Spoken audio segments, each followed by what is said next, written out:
Malaysia Tzu Chi volunteers tend to students and teachers of a bus accident in Kuala Lumpur.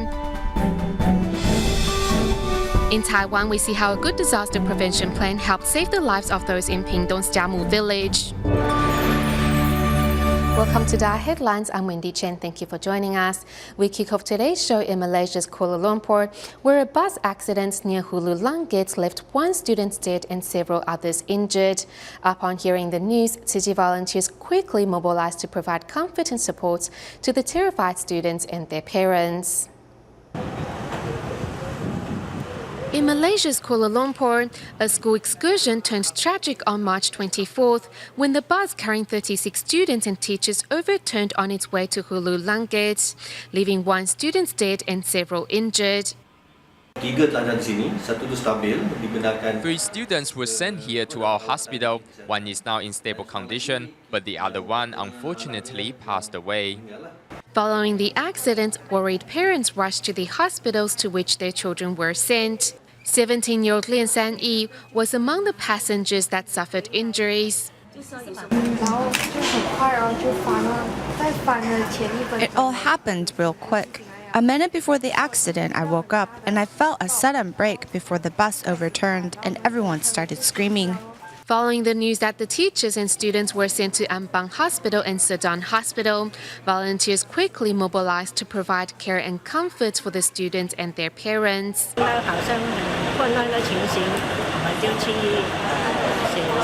Seeing how everything is in a mess, we spoke to each student to learn of their situation.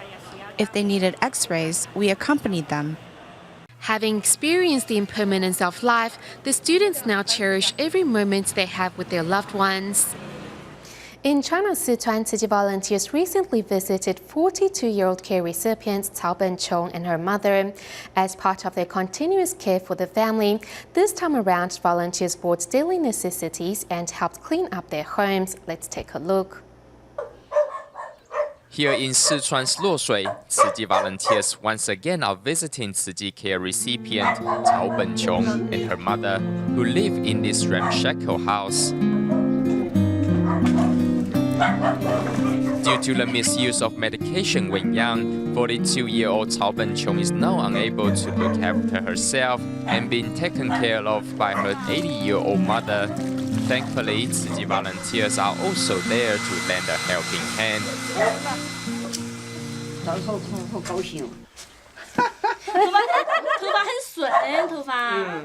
Seeing their lives, we feel that we are so blessed. We're healthy and able. On the contrary, she is not able to look after herself. What Master Zheng Yan says is so true. We should seize the opportunity to do good deeds or fulfill filial duties before it is too late. Tzu Chi volunteers then give Cao's house a thorough cleaning. They install a water pipe for the family's access to tap water and provide them a washing machine.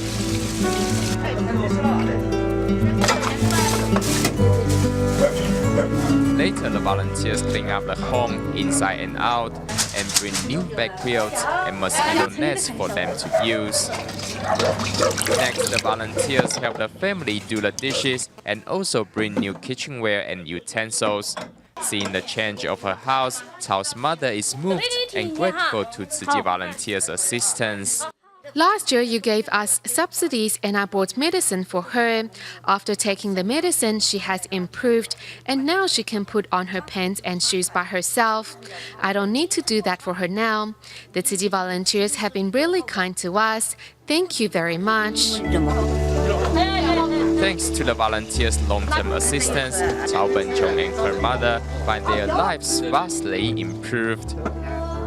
Moving to Taiwan, this year marks the 10th year of Taipei's Mucja recycling station. The recycling volunteers, they are mostly seniors, with some over 70 and others over 80. Despite their age, all are still very energetic and see the task of sorting recyclables as a blessing. 73 75 73 67 我是上老的啦吼85 85的啦，上老的啦。6 days a week, Jo In, who is 85, takes a bus each morning at 6 in order to start her day at the Tzu Chi Muza recycling station. I enjoy coming here to sort recyclables. My days go by a lot faster. Tzu Chi is doing a great job at it. That's why I've been coming here for many years. I'll continue on until I can no longer. In the 10 years since its establishment, Tzu Chi's Muza recycling station has had many capable volunteers come through its doors, like Chen Wu-chen, who has been recycling for the past 28 years. I started doing recycling at the age of 16. I'm 88 this year. I was practicing recycling when no one was doing it. I did it on my own. I collect recyclables and then give them to the chapter.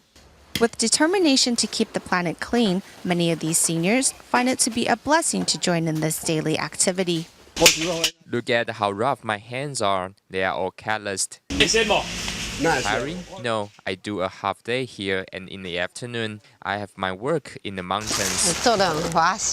I'm filled with Dharma joy because this is good for our planet. Not letting their age get in the way of sorting recyclables, these seniors continue to set an example for the rest to follow. In Hualien, Taiwan, staff members of the Tzu Chi Foundation recently conducted home visitations to impoverished families in Guangfu Township. During their visits, they discovered a resident over 60 years of age who is a stroke victim. As the family is already struggling to make ends meet, the monthly fee of renting an electronic bed was even a greater burden for the wife to shoulder. It was then that Tzu Chi decided to donate a second-hand electronic bed to help this family. Working together, a group of Tzu Chi volunteers moved and set up an electronic bed in Mrs. Lee's home. Seeing her dreams fulfilled, Mrs. Lee is moved. I asked if she had any unused patient beds. She said there should be one available and she will go take a look. Then later the volunteer came back with the bed for us free of charge. I really want to thank you. Mrs. Lee's husband suffered a stroke 2 years ago, and the family had to rent the patient bed. The monthly fee incurred is a burden on this economically challenged family. Thus, solving their problem, volunteers can feel Mrs. Lee's trouble has lifted. She needs to take care of her husband and 2 grandchildren. We will continue to follow up on the caring for this family.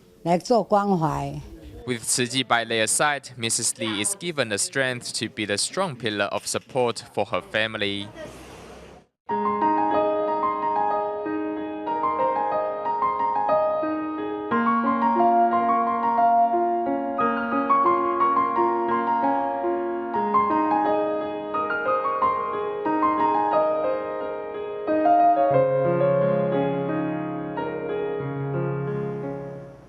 Here in Taiwan, typhoons are a fact of life for most of the island. However, it was not until 2009, facing the devastation brought by Typhoon Morakot, that mountain communities became proactive in the implementation of disaster prevention plans. One of the pioneers of this movement has been Ke Wulang, the former chief of Jiamu village in Pingtung's Wutai Township. Thanks to his planning before and during the typhoon, despite his village being in the midst of the disaster zone, not one life was lost. Let's take a look at how he did it.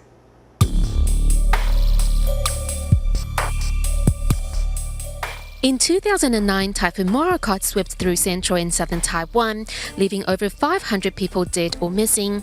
However, one village in Pingtung's Wutai Township, despite being in the middle of the disaster zone, escaped without harm. The reason was this man.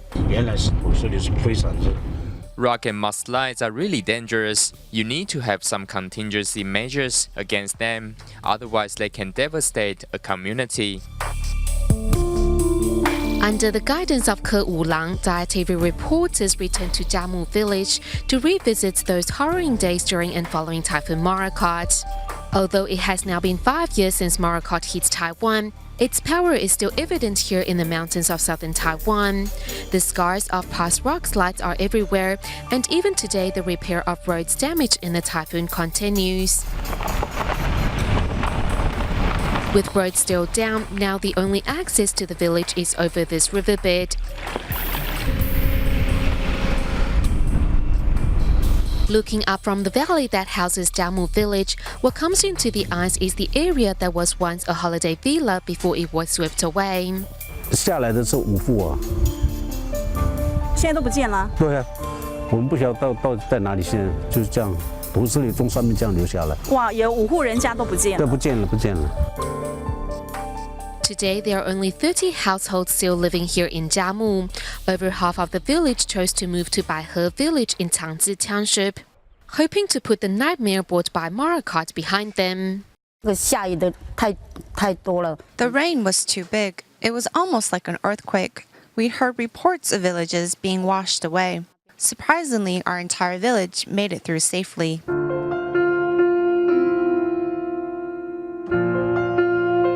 During Marakot, the only road leading to Jiamu village was washed away, putting the lives of the 100-plus villagers in great danger. Fortunately, Ke Wulang had prepared contingency plans, including dividing responsibilities among villagers. 第一组 The first group was the command group. The second group was in charge of cooking and food, which was really important. 村长给我任务是把那个水桶拿到外面去。所以你是负责水。对。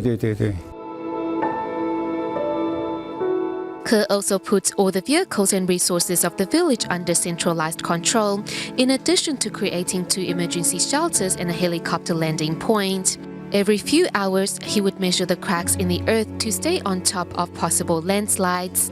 就在这一带了，我们把它插在那边。 We stuck the bamboo in here. Every 2 hours, I would send someone to check on it. That way we could tell if the ground was sinking or not. While keeping on top of the situation, Ke also called on anyone that had previous training in disaster prevention to return and help. 这个年轻人到 There are some young people from our village that were a part of the rescue teams during the AA floods, so there was a possibility that they could use a helicopter to fly in to help. Thanks to such meticulous planning and organization, the villagers of Jiamu stayed safe. For governments and similar communities, it was also a wake-up call on the importance of having preventive or response measures in place when a disaster strikes. Staying in Taiwan, since last year, the government of New Taipei City has been promoting the installation of solar power panels in various schools and communities. Next, we take a look at the benefits of installing these solar panels. Buildings integrated with solar panels on roofs. This is the first solar power community in New Taipei City, Taiwan. 那所以我们就是想说，那私有建筑的部分，我们是透过 We want to encourage private property owners to install solar power panels, so we decided to offer them subsidies. 来设置。 Besides producing nearly 56,000 watts of energy per year, the solar panels also decrease room temperatures inside the building.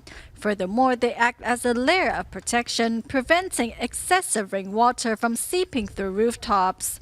I felt that it would be good for us if we installed solar panels on the roof. It has decreased temperatures inside anywhere from 3 to 5 degrees. If every family installed solar panels, we would not need to build another nuclear power plant because we would have enough energy to use. Currently, 11 households in this community have solar power panels installed. To protect our Mother Earth, these residents hope our government can contribute their share and encourage more citizens to join them in their efforts. 那为什么台电要用比较贵的价钱来跟我们买？ Conducting classes on the roof at their school, today children are learning about solar power panels and reusable energy. 学校就设置这个太阳能板，你之前有发现吗？还是上课之后才知道的？上课之后才知道的。我学到了有那个太阳能，它对其他那些的发电的东西更有环保之类的。 The installation of solar panels on the school's roof not only saves energy, but also gives students a chance to learn more about green energy. At first, we decided to install solar panels in schools because they can help decrease the temperature in classrooms. Secondly, a school is a place where students come to learn, and it is our job to pass on correct environmental concepts. Currently, there are 24 schools in New Taipei City that have installed solar power panels, producing some 3 million watts yearly. Now, schools can not only reduce their carbon emissions, but also help their students understand the wonders of green energy. In Taiwan, paper couplets are traditionally used in memorial services to commemorate the deceased. However, used couplets have also become a major source of waste and air pollution. To prevent the problem from getting worse, Taichung City Mortuary Services Office introduced an e-couplet service to members of the public who can now commemorate the deceased while at the same time protect our environment. In Taiwan, mourners usually give paper couplets to remember those that have passed away. However, such traditional practices have become detrimental to our environment. After each memorial service, we collected piles of paper couplets. As they can't be recycled, we throw them away. Used paper couplets end up in incinerators and cause environmental pollution. Taichung's Chongde Funeral House last year burned over 26,000 couplets. A memorial service can generate dozens or even hundreds of couplets. It's quite horrifying if you calculate the amount annually. Sometimes, due to the space limitations, paper couplets are folded and hung up high, showing the names of givers instead of their words of tribute. Using paper couplets is not environmentally friendly. We need to think of a way to reduce our carbon emissions. At this memorial service, 2 large LCD monitors are showing couplets commemorating the deceased. Such electronic mediums have replaced traditional paper couplets here. The e-couplet is eco-friendly. Members of the public are also learning of its benefits. It's quite a useful practice.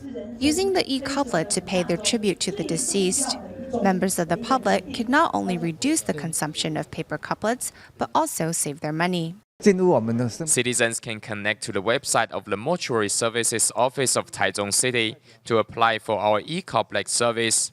It's free for all citizens.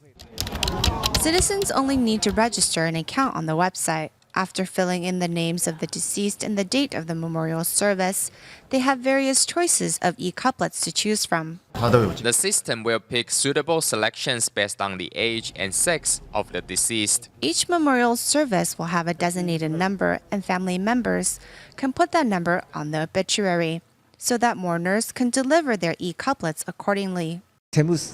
After our implementation of the e-couplet service, we have received mostly positive feedback. Many have felt that memorial services have become more dignified. Taichung's Chongde Funeral House implemented the e-couplet service in March and is expected to reduce waste by 12 tons. Later this year, Donghai and Dajia Funeral Houses will start similar practices as well. In the United States, city volunteers visited Dr. Edward Huang's house in Los Angeles to learn how to live a green lifestyle. But first, in Taiwan's Changhua County, we see how one city volunteer, Li Lihu, gives unwanted items a second lease on life. In Zhanghua's Dachun Township, city volunteer Li Lihu regularly collects recyclables in his community. What is often seen by many as garbage are in fact treasures for this volunteer. If we turn the lid of this pot upside down, we can use it as a flower pot. Li takes home chipped plates, bowls and cups and turns them into flower pots. The master said if we look at a cracked item from another angle, it will still look complete. This means we should look at one's good points instead of bad points. Putting his creativity to the test, Li mixes and matches different plants with different pots, giving these unwanted items a second lease on life. Recycling is about extending the lease on life of various items. If this item can be used for 20 years, it would be a waste if we threw it away after 2 to 3 years. Whenever there's a charity sale, Li donates these plants to spread love to those in greater need. If we use a little creativity to fix up the items we were going to throw away, we can give them away as a gift and thus form good affinity with others and help those in need. With a little creativity, one will be surprised at how easily garbage can be turned into gold. Here at At Dr. Edward Huang's house in Los Angeles of the United States, ventilation holes help adjust room temperature, while special ceramic tiles keep the house warm in cold weather. First one is an ocean-friendly garden. As a certified environmental inspector and green architect, Dr. Huang shares how to live a green lifestyle with Tzu Chi volunteers, Tzu Chins, and Tzu Saos. 6 rain barrel around the house. So not only save water, because now I can use those rainwater for irrigation purpose. As Los Angeles enjoys beautiful sunshine all year round, the layout and French windows allow for abundant airflow throughout the house and help keep temperatures at comfortable levels. In the winter, all the leaves come down. The sunlight or sun heat can go directly into the house. So you want to purchase this As volunteers young and old learn of the many ways to live an eco-friendly lifestyle, the next step is to share these ideas with others and apply them to their own lives. Next, we meet a few creative young individuals in Taiwan who are helping to make a difference to the world they live in. One of them is a commercial director who collected second-hand digital cameras to give to disadvantaged children in Sichuan, China. And others are two female art teachers who taught children in Nepal the beauty of art. These photographs taken by children from remote Sichuan villages display their natural talent in capturing images and telling a story. And it's thanks to the commercial director Wu Zhaojun that audiences in Taiwan can enjoy such works of art. 2 or 3 megapixel cameras aren't being used anymore, so we collected these cameras and gave them to the children to use. They can use these cameras to capture things like their village life or family. For these children, the second-hand cameras are treasures beyond belief. Seeing this, Wu is deeply moved. Before I left Sichuan, a child came up to me and asked if I thought he had a chance of being a photographer. At that moment, I knew what I am doing is making a difference in their lives. Wu is not the only one who is determined to make a difference in the lives of disadvantaged children. Traveling to far-flung countries, 2 female Taiwanese art teachers are taking their art lessons on the road. Their first stop is Nepal. With the sky as their backdrop, these Nepalese children put their creativity to work by drawing colorful images accompanied by wise words. They made cards for the children of Taiwan, and this one means a man's greatness is not measured by his class, but by his heart. My friends know I'm doing this project, and they will save any extra materials from school for me, so I may share them with more children. Determined to make a difference in this world, the passion of these young Taiwanese are the future of Taiwan. We go to Hong Kong at the end of today's show. While personally attending the International Film and TV Market Fair, which DaAi TV was invited to take part, the CEO, Tang Jianming, also seized the opportunity to join local volunteers in the morning study group to watch Master Zheng Yan's Wisdom at Dawn broadcast. We'll leave you with these images. Thank you for tuning in. Goodbye.